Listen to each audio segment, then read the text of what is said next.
It is with a heavy heart that I must inform you that Jay Durrell is no longer going to be able to do tonight's podcast. That's it. No, he'll be back next week. Basically, he's doing an exam. And so I'm going to take this opportunity, since Eric gave me full reign to do the intro, to let you know about Getting a Grip on Things, the podcast that I am doing with my good friend James Stewart.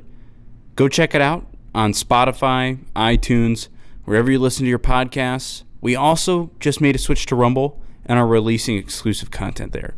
So find the link below. But yeah, I guess enjoy this episode with Eric. And it's a Patreon exclusive. Go become a Patreon member. It's not that expensive, and you get even more shows. I think we're up to like 10 or 12 shows, including Patreon, a week. It's crazy. Go listen to them. Go watch them. Subscribe. I love you. The growing calls across the nation to defund the police. To end policing as we know it. Off the charts violence in New York City. 11 people shot in just 8 hours on This is Sunday. about the police officers who every single day put on that uniform and they run towards danger when we run away from it. All right, welcome to the Patreon special. I'm sure the peasants out there that aren't on Patreon will hear this eventually, but you Patreon guys are in for a real treat. I'm sitting here with Marriage the Rapist, Destiny Morris. Destiny, listen, I can't say therapist ever since the Saturday Night Live skit. Yeah, sometimes I read it like that in my head too. It's okay. Now, are you strictly law enforcement? First responder? First responder, that's my umbrella. Yeah. That is your umbrella? Yep. Do you get, you get a lot of business? I'm completely full, yeah. Do a lot of dudes like, what do guys talk about? Sex. That's it? All the time? No, it's a hot topic because I've been in so many podcasts talking about sex and relationships and pornography issues. Oh. There are tons and tons of first responders that listen to those things and go, wow, that's me. And I do have a problem, but I didn't know who I could talk to about it. So I definitely get a lot of, relationship stuff. I do couples therapy, so tons of couples. And then I also do groups for first responder wives or partners of first responders. So I support the spouses at home as well. What's it like when they sit down with their significant other and you go into it? Is it like the movie? Oh, what was it? With Will Ferrell, where he's like the trust and the tree and the trust tree. I don't know. You don't know which movie I'm talking about? No, but it makes it was Old School. It was Old School where he goes through marriage counseling. Okay. And he's like, sometimes you see a waitress and you wonder, what kind of thong does she have on? Is it string thong? Is it long? And her wife's like, he's like, what? I thought this was the trust tree. What is it like when these family members get together, these husbands and wives, they get together in your office and they learn for the first time that their husband's addicted to porn? And is it the other way around? Are the women addicted to porn sometimes in these, or is it mostly the men? Yes, but I don't hear people talk about being addicted to porn in couples therapy. I don't. Oh, you don't? No, I think it's really an individual that comes, and it usually what happens is I'll get a message on Psychology Today or whatever saying, hey, I listened to one of your podcasts. I'm, in law enforcement or whatever, first responder. Some of the stuff you're talking about resonated with me. And I know when I hear that they're talking about the sex part of my podcasts. They get on the phone with them and they ask, hey, can I just do phone sessions? So that's usually how those ones go. Not always. Some people meet me on Zoom. Couples therapy is a bit different. We're talking more about relationships stuff. I mean, I guess that stuff could come up. We do talk about sex during couples therapy, but I don't have someone full on confessing those things as of yet. Usually individual therapy. What do you talk about on your show that makes them, what's your philosophy on it? What's your take on it? I've got a lot. That makes them feel so inclined to call you and say it resonated with them. Well, I mean, I think I normalize it, and not that it's ever, addiction. I don't ever want to, glorify it and say it's okay. But I think the struggle is huge when it comes to first responders. And I have this theory that because it's such a, high risk, high reward kind of a job, and the culture in itself and the relationship issues that can come out of being in a first responder lifestyle and a first responder culture really breeds addiction in general, but definitely pornography use. And I don't know, no one talks about it. That's probably also why I don't see very many other podcasts talking about first responders and sex. Yeah, you always have that one character too that's on the squad that's like always scrolling, and you're just like, man, at work, you don't think that's a problem? You know, it is like, it's like the alcoholic that just has to put vodka in their coffee. You know what I'm saying? Like that school teacher that just got busted not too long ago, which, by the way, I feel terrible for her. Do not think in any way, shape, or form she'd have been publicly shamed the way she was for being half lit at school. I almost kind of expect public school teachers to be half lit while they're there. I almost would want my kid's teacher to be half lit, to be honest with you. But, you know, there's always that one dude on the squad that's can't stay out of the phone, and he's always scrolling. You know what he's scrolling. Yeah, you look at their For You page, and it's, you know what it is. Yeah, you know what it is, and that's a problem. Like, yes, obviously that's a problem. It's common. Yeah. And so, like, how do you get them to deal with it? Well, we got to look at obviously the root of the problem. I think that's the first thing. Just like with any addiction, admitting it and reaching out is the first step. And once you do that, I think for a lot of people, it's a breath of fresh air, because a lot of times it's double-edged, right? Like there's the excitement of it, the thrill of it. And then on the other side, there's the guilt and the shame of it too, especially if you have a dedicated spouse at home who takes care of your children while you're on shift and, you know, and adores you. And this happens, right? Sure. So the guilt and the shame will eat someone alive. And I think that's probably for me, it's the cleanup. You know what I mean? Like that's when you're laying there and it's all over your own face and you're just like, man, how did I get here in this situation where I'm waiting on my own towel that I have to get myself? Gross. Just kidding. It's too early for that. Yeah, no, I get it. Are these guys doing it on shift? Probably. I mean, it's so sad. It is so sad. Do you feel that like love is a choice? Because this is where I come from. I have a hard time with therapists only because I've never really needed one. And I think that's why I've always, and I don't have a problem with them. It's just, it's something I can't understand. I've never had an addiction to anything. Yeah. So it's hard for me to understand addiction. But I got better as a police officer, and I worked with so much addiction. I was able to like empathize with it. And then being where I'm at now, I'm able to empathize with therapists, and I've seen a great need just because of the amount of DMs I get where I'm constantly saying, yo, I'm not a therapist. You need a fucking therapist. Now I get it. But like, where do you think, you know, for me, it's like love is a choice. So like, I just choose to not do those things because love wins what I want. Like, what is your take on how they get there? It's separate. I think it's very separate for a lot of men and women. I don't want to, put it into one category. People. No, but it's mostly men, right? Like, how many women are knocking on your door about this shit? A handful. Really? Yeah, especially wildland firefighters that are women. Yeah, I see a lot of that. That's because they're living out a fantasy. How? Dude, every chick wants to be with a firefighter. Oh, yeah. Yeah. Most guys want to, too. Yeah. To circle back around, I had thoughts when you said that you've never done therapy before, and I want to talk about that, too. But gosh, I could see why. I think I could see you being the client that just kind of brings up humor anytime something serious would be brought up. Yeah, for sure. I can already see your personality in 5 minutes sitting with you.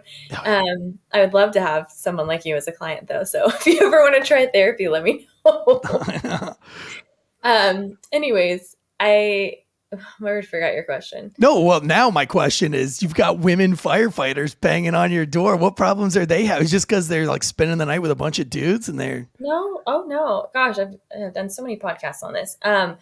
No, I mean, they have a really hard time being feminine because it's not acceptable. Same with women police officers. I just, the whole Megan Howell scandal thing, I did a podcast on that. Yeah. And I was talking about how as a female police officer, you really have two choices. You're either the slut or you are, very masculine and you try to fit in, and it's really hard for women to find an in between in this first responder world. So that's one of the biggest things. But what I was referring to is pornography and sexuality comes up a lot with my wildland firefighter females. Absolutely. Yeah, I could see that being. So the wildland firefighter, what makes them different? They're a whole different species. Well, wildland firefighters are a different breed. Yeah, they're like little animals. And they're seasonal work, which is very different than other first responders, right? They go really hard, and then all of a sudden it just all stops for a handful of months. Which, as I don't know how long are you still active? Do you still work? No, gosh, no. You think I could say this shit and still be a real cop? No, I don't. But I had to ask, when you first retired or ended, did you have a moment of like, what the hell do I do with myself? Well, for sure. Yeah, of course. I mean, mine ended, I got fired. I was officer of the year and fired the same year, but it was because I opened up a distillery, a legal rum distillery. Really? So it was a little bit different for me. And it was pretty unexpected just because it was the city manager who fired me and not really the department. The department knew what I was doing, but the city manager found out. I don't know how they didn't know. And they had a problem with it. So, yeah, I mean, but there was definitely this moment of like, well, that wasn't part of the business plan. But I'll tell you what's the hardest part for me as a cop going back at it was obviously the high stress situations all the time. But what do you do on night shift? What do you do when your family goes to sleep at 9:30 and you're just stuck being awake till 6:30 in the morning? And I think that's where a lot of guys fall into some issues. I'm, lucky for me, I was able to have a little bit of discipline and say like, you've, for the better half of a week been drunk every single night on your night off. Like, let's not do that and find something productive to do, because that doesn't seem, but I mean, how many officers don't have that where they're just like, fuck it, I'm going to drink every night or I'm going to watch porn every night. Yeah, absolutely. And again, I think too, if you think about it in the job, not every day is, exciting calls and stuff like that, but there is this, kind of like seeking out this high intensity. I mean, that's most people that are first responders in their job. They like the thrill of it. They like the push. They like the stress that comes with it. And maybe that's not something you would admit, but it's something that you are very accustomed to. So you've kind of set this bar up here for thrill and excitement. So when you think about sex, a lot of times it doesn't hit that bar for these first responders because their threshold is so high. And I'm not giving them an excuse but I'm saying it's super, super common. And I also think about, dopamine hits, right? When I said it was separate from love, I think that if we were to look at the brain, it highlights a whole different part of the brain, the same part of the brain that lights up when you use heroin. And it's that dopamine. It's that instant, like, smash that button. You get dopamine every single time you open Pornhub or whatever browser, right? And it meets that, and it becomes this addiction of, I just need to smash that dopamine so that I feel better. I feel okay. It's a compulsive thing for a lot of people, and it's very separate. Like, if I asked any of these guys I see as clients, would you want to, take any of these women out for a date? Would you want to actually pursue them in a relationship? Oh, hell no. I love my wife. I've had multiple men that say, I love my wife. They're amazing. I'm attracted to my wife. We have sex, but I can't stop watching porn. That's very common. It's not a one thing or another. And women have a hard time understanding this. Women become insecure and go, well, I don't look like them. Like, why are you viewing porn instead of having sex with me? Because it's separate in a lot of men's heads. It's not the same. Yeah, no, I can totally get that. My wife and I are very open, and we talk a lot, and we talk about all these things like very openly and candidly, and we've had that discussion. She went through my computer. So I had a deployment computer from when I was 19. Okay. And we got married when I was 28. And And so I'd always had this computer that hasn't been turned on since 2005, before YouTube existed. And because it had the porn aids, it had the virus from back in the day. And so she fixed my computer as a surprise for Christmas. She took it to a college campus to get it fixed. Oh, man. And she was like, I got your computer fixed, for Christmas. I opened it up and it was a big gift. And I was like, whoa, it's my old computer. She's like, yeah, I got it fixed. And I was like, oh, Jesus. And she just started laughing. She was like, yeah, that's what the guy said that fixed it. He said, that was a lot of porn. And I said, well, yeah, that was like 20. Oh, that was, I don't know how many years ago, 15 years ago. So whatever it was at the time. And so that always like sparked her curiosity. She was like, so like, do you still look at it now or do you do it then? We've always been very open about pornography. And that was the one thing that she couldn't understand was like, like, well, do you want to be with those women or something? You're like, no, I don't think that was it. I think I just wanted to jerk off. Yes. Yeah. Yeah. Very different. Yeah. Dopamine. Absolutely. Yeah. I see this a lot too. When you're working different kinds of shifts, right? Swing shift and, night shift, you probably aren't getting to spend a whole lot of time with your spouse either when that's happening, especially if you have children. Other things are getting prioritized. So that's a whole nother part of this as well, is that you might be going without, and some people use pornography as a way to meet that need. But what happens is when the more you engage with pornography, the more distance that you create intimately between you and your spouse. And then erectile dysfunction is like, I don't know if you know this fact, probably not. And I love to just put it out there because it's fun.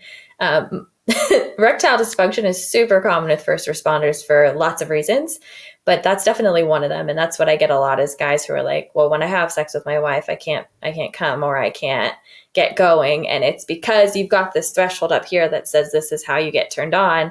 And when you're having, normal sex with your wife, in comparison to porn, you're not able to meet that standard. So you just need to turn it up. You need to, get on a Ferris wheel or something. You know what I mean? Smash up there to. Or stop watching porn. I mean, get that adrenaline going. You know what I'm saying? Something like that. But again, there's that adrenaline. There's that like rush for something exciting. That's a first responder thing. And I think about the hypervigilance part of it too. That's a big thing that I talk about a lot is when you're super hypervigilant, this is talking about erectile dysfunction, and you come home and your wife wants to have sex and you're thinking about, I don't know, the dead body or whatever, like you saw at work. It's really hard to come down from that and turn. Well, it's almost annoying. I can remember that being a point of contention in our marriage earlier on. Again, my wife and I are very open. We talk about all this thing. So we were able to talk our way out of it. But like for me, what I told her was when I come home, I don't want to be touched. And I know that her love language is, physical touch and affection and things like that. But when I come home from work, there is a shame that I would bring home with me is how I told her. I said, there are some things that go on at work that I see, that I do. One, bed bugs. I feel dirty because I feel like I constantly have bed bugs. Not a joke. I always felt like I got to get in a shower and wash this away from me. Being in nasty homes. For me, it was ritualistic to get in the shower and have the water just run onto my face because it was like I was almost like baptizing everything I saw for the day away from me. So when I come home and the first thing she wants to do is hug me, I was annoyed. And then I was annoyed the rest of the time because she felt that I was annoyed. So then she wants to compensate by trying to hold my hand, by following me to the shower, by trying to get into the shower with me. And it wasn't until we had the conversation where I was like, look, if you gotta chill, you gotta let me come home. You gotta let me do a routine because this is how I feel when I get home. And we were able to kind of get around that. But I think when you're forced into physical affection when you don't want it, it has drastic and dramatic effects going forward for the rest of the evening. Oh, absolutely. And you just kind of highlighted on something huge is communication, right? That really shows how simple, but also how huge just communicating and saying, hey, when I come home, I don't like to be touched. I feel like I have bed bugs. I need to get in the shower, decompress, zone out in front of the TV, work out, whatever that looks like for the first responder. But if you don't communicate that, then your partner at home who's maybe been with kids for however many hours or days and hasn't had any human contact and wants to tell you all the things and touch you, they're going to feel rejected. And then, like you said, it causes that cycle of avoidance or irritation. Yeah. Yeah. So for us, it just kind of looked like I came home. I gave her a quick kiss, went straight to the shower, took a shower, but we got into a routine, that eventually ends up with us both on the couch, cuddled up next to each other, and we're both happy. And then you want to have sex. Yeah. But like, I can remember in those early days, 2012, 2013, of us going through that phase of like, well, this isn't going to work. Like, you can't just come home from work and like not want to be with me. And I was like, yeah, you're right. That's probably not going to work. How do we fix this? Let's talk about it, and that's kind of what we came up with. Back in the day was just getting in that routine. And now that I'm not a cop and I'm able, I spent 4 years kind of looking back on a lot of the mistakes I made. I spend a lot of time talking to cops about family. I talk a lot about a time that you don't really realize it when you're a cop, the amount of energy that you're putting into so many other people, your supervisor, your squad mates, victims, suspects, court. You're putting a lot of time and energy into a lot of people that really give a fuck about you. And then your kid's a nerd, a fat nerd, and your wife's not happy with you. And then you're drinking with the squad on the weekends and you're not with your family. You know what I mean? Like, is that what you run into a lot? Yeah, I do see some of that. Absolutely. And I don't know if a lot is the right word because it's so spread out, but I see a lot of communication issues. I see a lot of, and I'm sure you understand this, but a lot of like apathetic people who lack empathy. And that is a problem when it comes to relationships because their wife is like, why are you always so crabby and, low patience and hating people? And it's because of what you do all day long. So of course you hate people. I grew up with my dad, police officer. So I kind of have that lived experience as a child. By the way, we saying hate people, really touchy subject with me. Which saying what? I hate people. Oh, is it? I had to do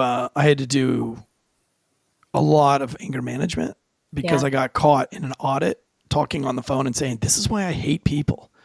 And the department felt that I needed to go to anger management. They took my gun and badge away for saying that for 5 months. It blew everybody away. Everybody was like, this is the craziest thing that's ever happened in the history because, everybody's so hypersensitive. Yeah. But I had to go to anger management for 3 weeks. Was it helpful? No. Well, she got mad. She got mad. What? Yeah. She got mad because she felt that the department was using her as a kind of like you're in trouble or we don't like you. We don't like what you're doing. So we're going to send you to anger management. But she was like, she reviewed the tape. She reviewed the footage of me saying, God, I hate people. She says, I said that like 1,000 times a day. And in context, it was totally obvious of why you said it. It didn't even have anything to do with me, why I hated people. The dude was complaining to me and I was just trying to help him. And I'm like, dude, that's why I hate people. Like it's stuff just like that. And again, culturally, when I think of my first responders, especially police officers, I would not be shocked by anyone saying that they hate people. I'm surprised. That's crazy to me that happened. No, but it's funny of like all the therapy I could ever need. Anger management is definitely not the one. I'm like the world's chillest. Like it's really, really, really, really hard to make me mad. No wonder you have feelings about therapy in general, though. I mean, that your experience didn't sound like a very good one. No, I think I need therapy on just trying to give more of a fuck about things because I just tend to just not give a fuck about anything. That's what I'm talking about. I think that's really common with first responders and people who were first responders is you deal with so much shit day in and day out, and the kinds of people that you see in the repeat offenders and the homeless people. I mean, of course, when I had a first responder, I think he was a police officer. He was on the job, retired, and then was sick of it and sick of being retired. So he got another job working in like customer service or something. And he said he lasted about, I don't even think a full week because he realized that he could not deal with people after working in law enforcement for however many years. Like he had no patience for it. Not that, it's hard, man. It's hard. But you have to like work at it. I say it on the show all the time, and I do a show once a week called Last Call, and it gives you something else to talk about over the weekend to your civilian friends other than the job, because too many cops forget that you are a civilian. Yeah, You're a cop, but you're a civilian too. And you're a civilian for 15 days out of the week, typically. 15 days out of the month, So you've got to know how to be a civilian. And if you consciously ignore that fact, then you're just going to be a douche canoe that has shitty children, 3 ex-wives. And when you retire, nobody is going to remember your name and nobody will give a fuck about you. Yeah, I mean, I would have to agree with that too. I think that that's really, it's common, unfortunately. Yeah. Going back to the sex thing, you said that women in police departments and firefighters, they kind of have these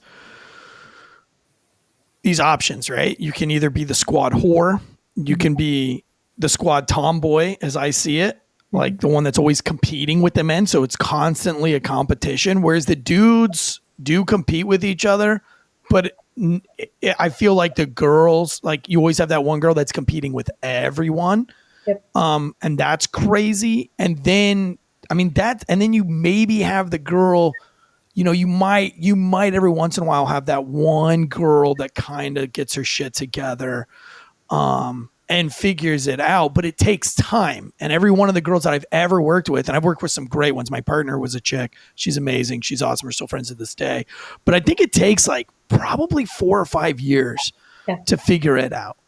Oh yeah. Because think about it. It's not acceptable to be feminine. It's not really, there's not really space for it, especially in law enforcement. You're supposed to assert yourself and have authority. And but do feminine girls really seek out law enforcement to begin with? Like, do you think that they were feminine before the police department and then that changed them? Or do you think they were a little bit tomboyish and that's why they became a cop in the first place?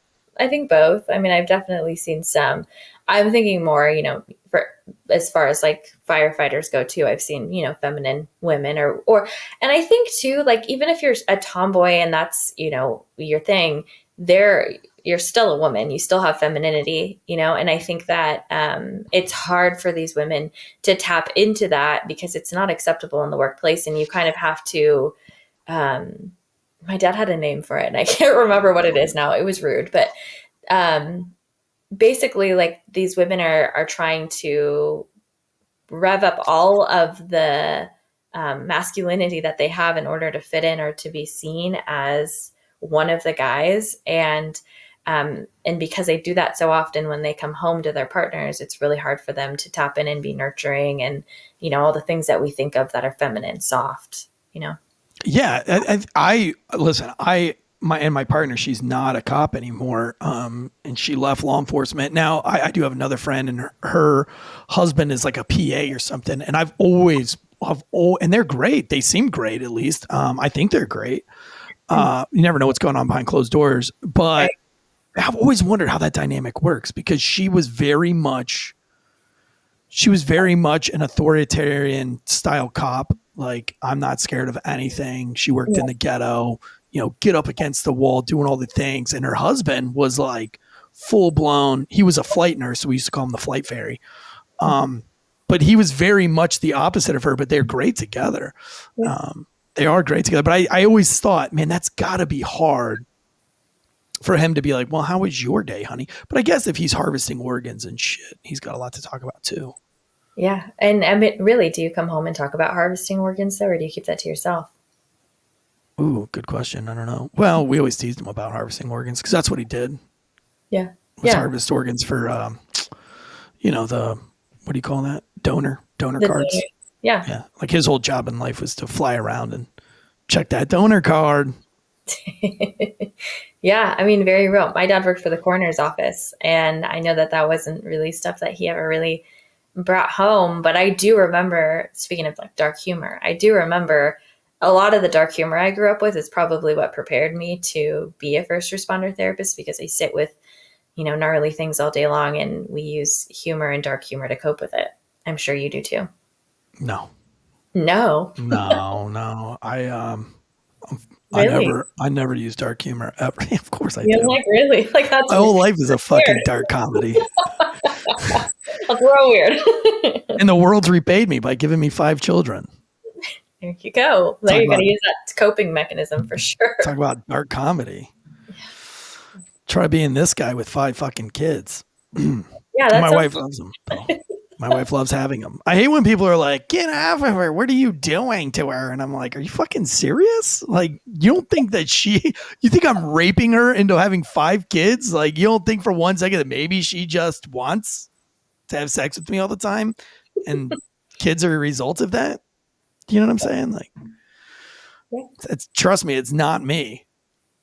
Kids bring joy to a lot of people. I'm not sure if I'm on board with that personally, but I know a lot of people who say that. So, dude, I can't imagine. Like, on a serious note, though, like, I cannot imagine having anything less than 5 kids at this point. Yeah, it's your normal. They are. I never thought I would have 5 kids for sure, but man, it is such a joy and such a blessing, especially when you teach good kids. Yeah. And you have really great kids. Like, it's super fun going to a restaurant with 5 kids and people coming up to the table and being like, wow, these are like incredible children. Like, how did you get all your kids? You know, very rarely do you get that, but most people are like, oh my God, how many kids do you have? Oh my God, 5 kids. And you're just like, shut the fuck up. Well, you're used to it. Yeah. It's your norm. We love them. But it is cool having like, it is cool being able to pass something on and having something to be proud of, you know, and I enjoy having 5 kids, but that is the world's way of paying me back for all the stupid shit I did in my early 20s when I was in the military, and being a lawless man with porn aids on his computer in 2005. Come a long way since then. There you go. Destiny, I've come a long way. Now, do you ever get like uncomfortable in these chats with first responders? They ever make you feel weird? No. No. I've seen, I always tell, I make sure to tell my clients that there's nothing that they could say that I probably haven't already heard or that I'm going to, I don't know, have a reaction. And that's the problem with therapy. And I've got problems with therapy too. So you're not alone in that. I got a lot of beef with therapy, actually. I got some beef with shitty therapists or therapists who say that they are first responder therapists, but then they can't sit with a client talking about what a dead body smells like on a 105-day baked on a car. Like, right? I hear those things day in and day out, but some therapists, they can't sit with that, and they think they can sit with first responders, and that really irritates me, because then you get the first responder who feels shamed afterwards. They're like, ooh, I have no one I can actually talk to because it's, you know, it's so gnarly, or the dark humor side of it too. Right. Right. Or they're just like, damn, that dude's fucked. Yeah. Well, yeah. I mean, I remember I've heard a story of, you know, they got to a car accident and the guy was decapitated, and they wanted to take a picture of it. Like, yeah, of course. That's the first thing you do. Yeah, not ethically. Okay. But when somebody's head's been decapa from their tated or whatever it was on The Office. You watch The Office? Yes. I don't remember how they capitated from his decap or whatever it was, but yeah, you always take a fucking picture. Yeah. Yeah. So to answer your question, no, I don't get uncomfortable. I mean, there are things that give me the heebie-jeebies like a normal person, but you know what I do? I'm a weirdo. In between sessions, because I get one after another, I'll stand up and kind of like shake it off. Shake it off. Just like, you know, the heebie-jeebies where you just need to like. You put Taylor Swift on too while you do it? Absolutely not. Shake it off. Goodness gracious. So that's what you do all day long. You just like, these guys come in, these guys and girls and the family stuff, they come in and they pour their soul out to you. And now, are they forced to be there? Or do they come willingly? They come voluntarily? Is this like both? And yes, I get a lot of willingly, which is my favorite. Obviously, it sucks. Do you ever get them before it's too late? Couples, yeah. Way too many people wait way too long to. That's kind of how I feel. It's like, yeah. I'm like, why didn't you go to therapy before it got that fucking bad? I've got some gnarly couples who can't even have a conversation about anything because they just scream and fight. So, yeah. What do you tell them? Quiet. Like, I think it's kind of like being like on a rodeo bull. That's what sometimes those sessions feel like. where I really have to, obviously I am gentle and kind, and those things are a part of my personality. And I definitely have a lot of empathy. But with those kinds of situations, I feel like I have to come in very authoritative of, okay, listen, you guys are here. You're spending, a good amount of money to be here. This is your time. This is my time. Y'all can fight without me for free. But right now we're talking about constructive stuff. So we're going to take turns when we're talking, and we're going to, like, I feel like I'm almost parenting a little bit. Yeah, for sure. But I get a lot of respect that way, especially from the first responder in the relationship. That's like, oh shit, okay, you're right. Yeah, you ever drop this one on him? You're a first responder. Act like it. No, I would never. Dude, you should.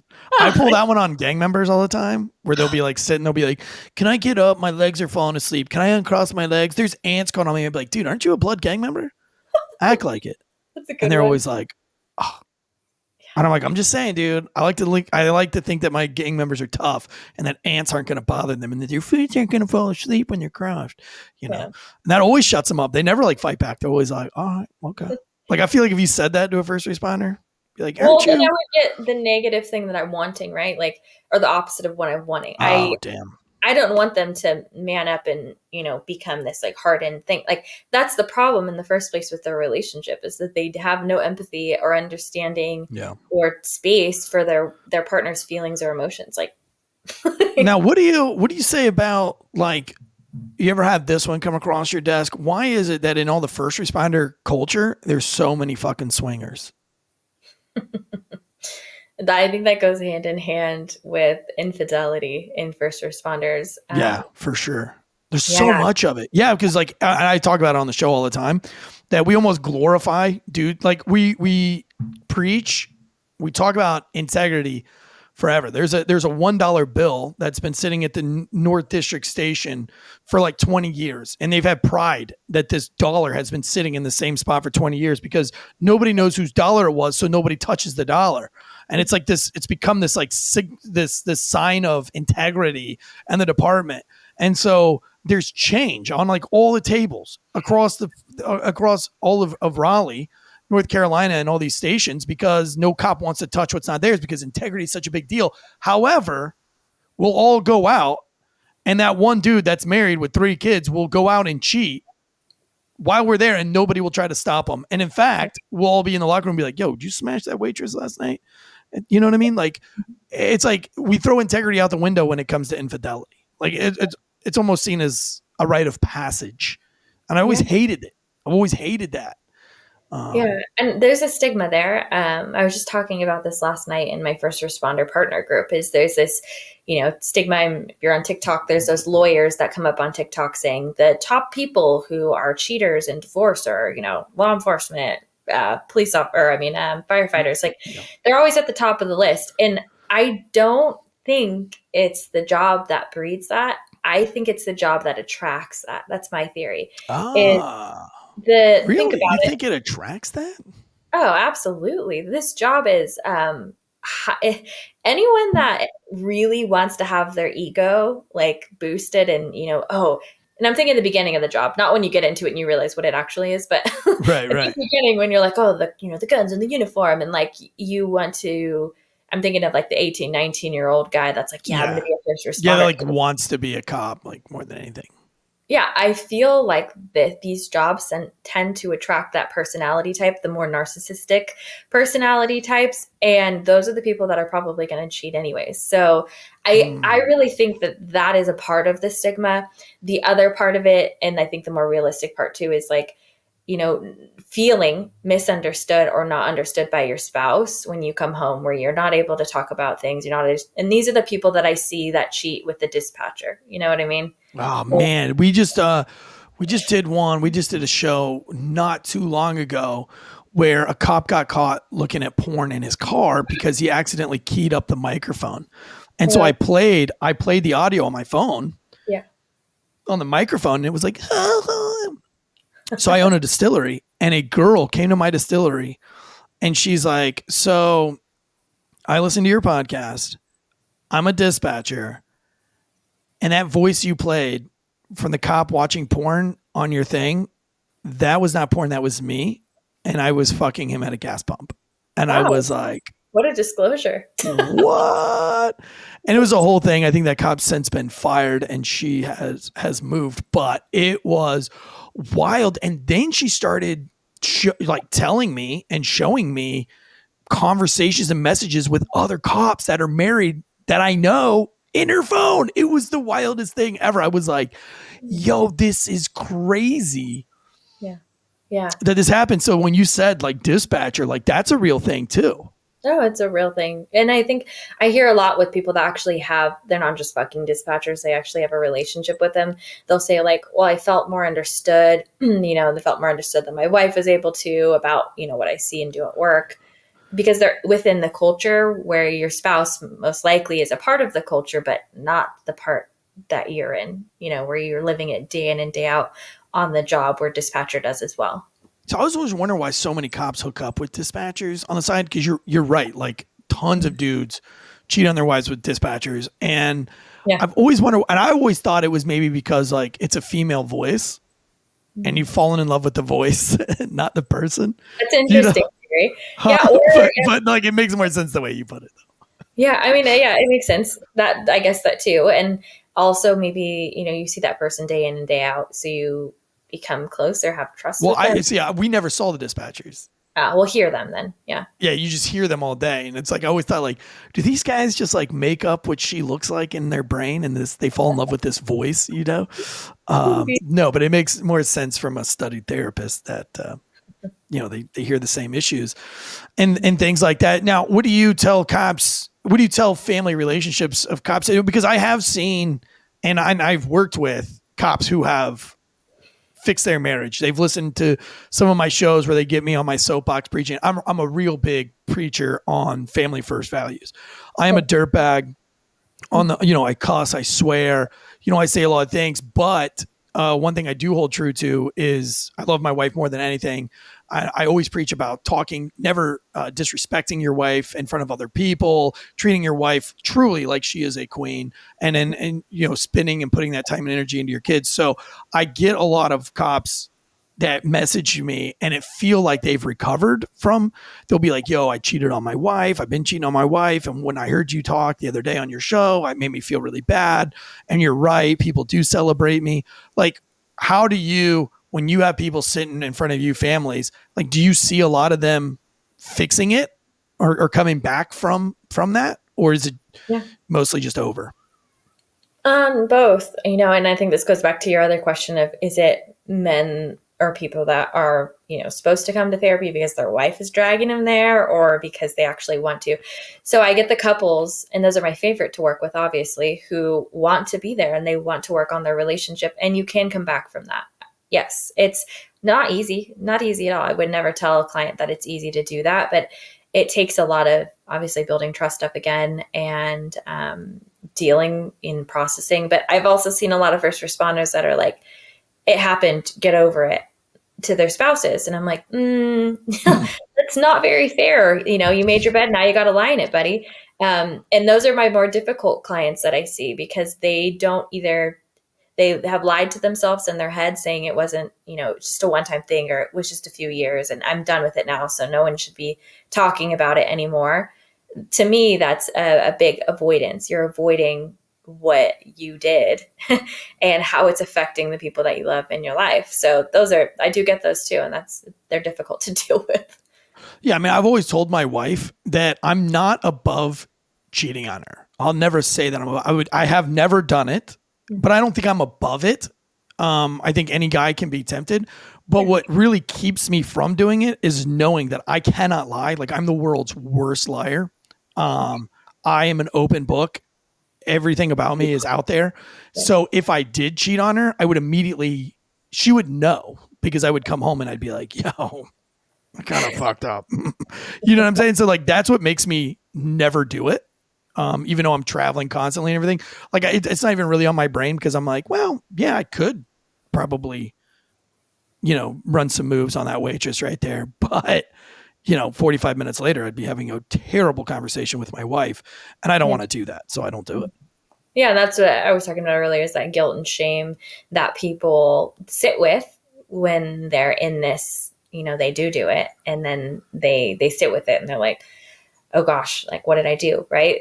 Post nut clarity. I think it's a real thing. It is a real thing for sure. That's a real thing. Yeah. I always think better after I come. I'm sure it makes sense. All your sex hormones have died down and now you're thinking logically. Oh yeah, for sure. Like if I wake up in the morning, like my wife and I, we've got to hook up because I can't podcast all day with all that built up in me. You know what I'm saying? Yeah. Who knows what I would say? I'm like that with my ice plunge. I don't know if this is the same or different, but I can't function until I get in my ice plunge, and I think 10 times clear after I get in it. I got in it at 6 a.m. right before this. Yeah, I saw that on your thing. I was like, oh my gosh, she's doing the polar plunge before we do the show. Like I feel terrible. All I did was jerk off on my wife's tits before I came in here. Like, I'm kidding. I would never do that to my wife.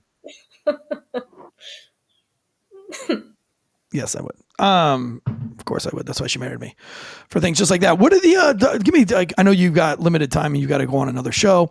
Give me 5 things that you can do to be a better spouse. What are some 5 easy things right now that you could do, to work on these issues? Yeah. My first thing is super simple. Communicate. Oh my gosh. If you don't know how to communicate, learn to communicate. That's why people go to therapy, to learn the skills that they were not taught growing up. Honey, I look at porn, and not only do I look at porn, but it's midget porn. And not only is it midget pornography, it's midget amputee pornography. And just wanted to get that out there. There you go. There's an example. The second thing is work on self-awareness. That is huge. Being able to be self-aware and know what's going on with you. Again, that's why people come to therapy, because they lack self-awareness and they need someone outside of their own head to go, hey, this is why this is connected to this. Like, dude, that's so crazy that you say that, because like self-awareness, like after you think about it, like that is a word that we should all, like, I can't understand people without self-awareness.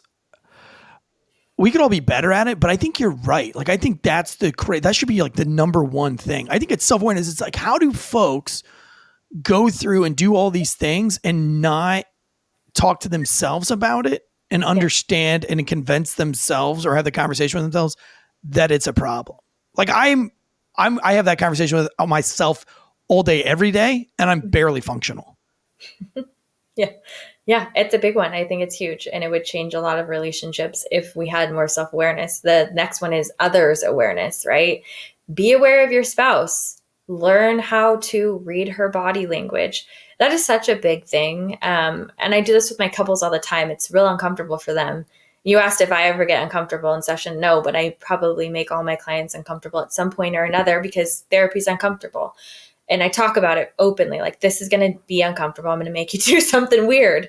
What I have them do is face each other and stare at each other in silence for about 30 seconds. And then I ask, what did you notice about them? Far too often, we just look at our partners all the time, day in and day out, but we don't learn to read their body language. And so when you see that their arms are crossed, or they're shaking their leg, or they're having a hard time making eye contact, there's more going on there. Our bodies speak more than our words do sometimes. So others awareness is just as important as I'd be fucked in that scenario, because I'd just be staring at her tits the whole time. Which is fine. I would ask you, what do you notice about her? And you would have left boob's hanging a little different than the right boob, but you know what? I'm into them. I dig both of them equally, like children. Different, but I love each of them equally. Yeah. I don't know if I have 5, because those are so big and they feel like they branch off into their own things. Yeah, I mean, others awareness and self-awareness, two huge things, which can help you out just like in your career in general, you know? Yeah. Yeah. I say too, under communication, if I could just branch off that way, is when you feel like there's distance, bring it up. And it's real easy. Hey, that's crazy to me, that how little people talk. Like many times people say like, man, how do you and your wife, like, how do you guys do this all the time? Because we run businesses together. Like, we run a distillery together. We homeschool our family together. I even work from home now. Like, we're together as a family 24/7. People are always just like, man, like, how do you just talk that way in front of your wife and she's okay? And I'm like, because my wife knows everything about me. She knows every fine detail about me. And I know every single detail about her. I know what she's thinking. I know what she's attracted to, what she's not attracted to. I know what movies she wants to watch, which ones she doesn't want to watch. And if you know everything and you're able to talk about it without being mad at each other and just know that she's a human being, just like that dude in the locker room's a human being. And if that dude in the locker room that you hang out with is telling you weird, funky shit, your wife at home also has weird, funky shit. Yeah, and your wife knows that your husband has some weird, funky shit. And so when you talk about that weird, funky shit and you don't get mad at each other for it, and you constructively work through it, I feel it's like when you start hiding that funky, weird shit, that it becomes a problem because then it manifests. Well, isn't that what we want in relationships? If we really think about like the core reason why we get in relationships is to be seen as we are with our weird, funky shit and to be still loved anyways. Right. Like, and it doesn't mean that you just accept your weird, funky shit and just do it. No, but like you get it out there and you work together on it. You know what I'm saying? Absolutely. Yeah. Yeah. I want to say too, I want to give this analogy just while I have you for therapy and anyone listening that's like, yeah, I also would never go to therapy, which I understand. I have my own therapist and I dread it sometimes. I'm like, wow, I absolutely hate this. But I always walk away glad I went. We all have blind spots. Like you're backing up. Gosh, have you ever backed up a trailer before, like a motorhome? Yeah. It's a bad time. Is it a bad time for you or is it not for everyone? I feel like the bigger the trailer, the easier it is. But those small rinky dink, like little lawnmower trailers are such a pain in the ass. Yeah. Yeah. And then you've got your wife or whoever out there like trying to direct you and it's a bad time. So when you're doing that, you have a blind spot. You can't really back something up without, either having enough mirrors or someone behind you. As humans, we all have blind spots. I don't care who you are, the smartest psychologist in the world or someone that's super self-aware, you still have a blind spot. We all do. And what therapy is someone that's trained to look at that blind spot and say, hey, man, you got a blind spot here and this is what's in it. I want to let you know. And these are the things. We all have that. And some of us choose to ignore that and go, I don't really need to work on it. It's nothing that's coming up that's pressing for me that I notice. But a lot of times it's when your spouse points something out and they're like, hey, because they see it, right? Other people can see the blind spot, but you can't. And relationships are such a mirror. And I think that's the most challenging thing is you're looking at the mirror all the time, who's able to point out the things that you maybe didn't see right away. And I think that therapy is someone connecting those dots for you and giving you the ability or the mirror to see that blind spot that you have. How do people follow you, get in contact with you? I know that I think I found you through Instagram for sure. That's how we connected. And you put out some pretty good content on Instagram. A lot of helpful hints, helpful enough that I reached out to you to get you on the show. Because I always think it's important. How do they follow you? What's your handle? Yeah. So on_being_resilient is my Instagram handle. Why'd you choose that? Real quick. I know you only got like 3 minutes. I don't even know. No, you're good. I was in grad school when I started it. I just thought about how you need to be resilient. Damn, that's way cooler. My first fucking email was Surf Stud. Surf Stud. Yeah. Yours is like on being resilient. Like, man, what a difference. You know what I mean? You had it together. I obviously did not. I thought about it. I gave it some thought. I knew what I wanted it to be. So, you can DM me on Instagram. I have a link in my bio to my Psychology Today page where you can find my email, my phone number. I do work with a nonprofit called the Overwatch Collective that pays for first responders to see me for therapy. And so they act as like an insurance company, basically. So that's always an option too if finances are an issue when it comes to therapy in general. Well, that is awesome. Destiny, I appreciate you coming on the show and sharing all this. Go give Destiny a follow. It's @on being resilient. Yep. There's underscores in there. But yeah, I know. But I think if you just type in on being resilient, I think it'll pop up. If not, you can follow me on Instagram and I will have tagged her and we will have pulled a reel from this and you will be able to find her some way or another. We appreciate the time that you've given us, Destiny. And if there's ever a case that comes up that you want to break down from a therapist side of things, our Friday breakdown, which is not Patreon, is our really big show, but it is a case breakdown with a 30-year detective. So if there is a case that piques your interest, that you're like, I want to break this down with a detective and really like let people know on the psychology side of things of where this went wrong, maybe a cop blasts his family or something crazy happens. Actually, would have been great to have you on for that whole Megan case. Oh, I love that. Yeah. That would have been a great case to have you on. Matter of fact, I'd like to revisit that case. I'm sure you have a lot to say about it. I do. But I know you got to jump on somewhere else. So we will catch you next time, Destiny. Thank you so much. And thank you all to our Patreon listeners for paying to hear this episode. Love you guys.